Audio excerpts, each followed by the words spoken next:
अगर मैं आपसे कहूं कि इजराइल, ईरान और अमेरिका की जंग खत्म होने वाली, तो शायद कुछ लोगों के मन में एक खुशी का भाव आ जाएगा।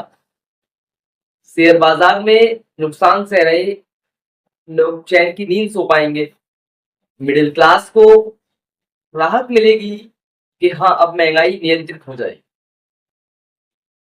लेकिन हालांकि आप इससे ज्यादा ख्याली पुलाव पकाएं, मैं आपको बता देना चाहता हूं कि अभी तक ऐसा कुछ भी नहीं हुआ है।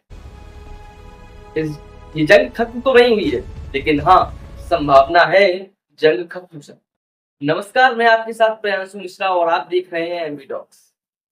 दरअसल ईरान, इजराइल और यूएसए, अमेरिका, इनकी जो जंग का असर है ये पूरे विश्व पर देखने को मिल रहा है। हॉर्मुज स्ट्रेट पर तनाव बढ़ जाने के कारण कच्चे तेल की कीमतों में उछाल देखने को मिला। शेयर बाजार में गिरावट देखने को मिली, जिसके कारण निवेशकों को भी घाटा सहना पड़ा। और भी कई तमाम इसके दुष्प्रभाव में देखने को मिले। तो वाकई में ये जंग क्या खत्म हो सकती है? अगर इंडिया टुडे की रिपोर्ट की माने तो ये जंग खत्म हो सकती है, ऐसा ईरान ने एक स्टेटमेंट दिया।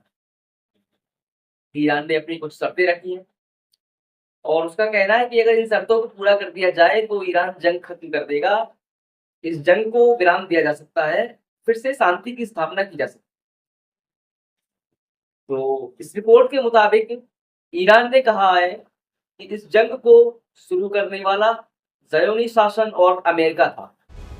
इस जंग के लिए जिम्मेदार भी ज़योनी शासन और अमेरिका है। ने कहा कि इस जंग को खत्म करने का केवल एकमात्र रास्ता है ईरान के कानूनी अधिकारों को मान्यता देना और इस युद्ध में हुए खर्चे की भरपाई करना, इस युद्ध में हुए नुकसान की भरपाई करना, और तीसरा, इस बात की इंटरनेशनल गारंटी देना कि भविष्य में कोई भी हमला नहीं होगा।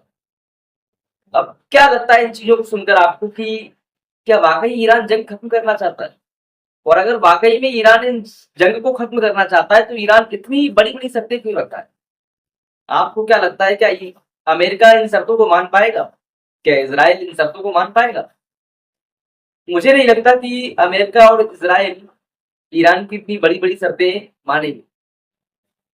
युद्ध में जितना नुकसान हुआ उसकी भरपाई करेंगे। कानूनी अधिकारों की मान्यता एक बार को दे भी सकते हैं, लेकिन भविष्य में कोई भी हमला ऐसा नहीं होगा, इस बात की इंटरनेशनल गारंटी।